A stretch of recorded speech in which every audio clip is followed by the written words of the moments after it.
In business, whenever we have truly siloed departments in organizations, it creates distrust almost within the organization or territorialism. This becomes even more magnified when we talk about healthcare organizations. Every business in a healthcare organization, whether a nonprofit, for profit, whether it's a hospital system or a private patient care facility, has two sides that have to be respected. One is the services that they're providing to patients, and two is their ability from a business organizational perspective to maintain their ability to offer those services. What I mean by that is we can't get away from the fact that you have to make money to stay in business to provide services to the patients that you have. And so the biggest consequence of a siloed organization, one where we have a clinical silo and a financial or business silo, is one in which they become almost in competition with each other, become almost combative with each other,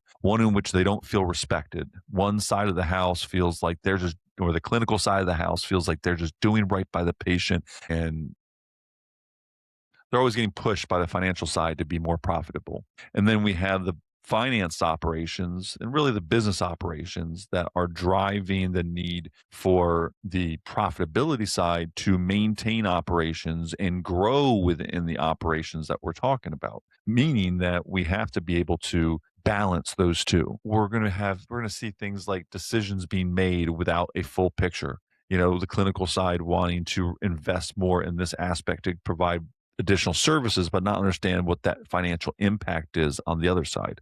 We're going to see issues where we have investments in the wrong place because we're not taking a look at where our biggest inefficiencies are as an organization. We're really focused on care only at the top line. And we're going to miss opportunities to collectively find improvements around both costs and that care. Now, we can bridge this by creating more of a unified ownership approach to this structure, meaning that if we have joint committees that have both finance and clinical operations in them so that there's full P&L visibility and transparency, we're talking about bringing in ownership into the financial side from the clinical side. If we're starting to learn what service line profitability means and share those KPIs that we talked about previously, now the clinical side can understand what the financial side is communicating through numbers. But more importantly, the financial side can understand from the clinical side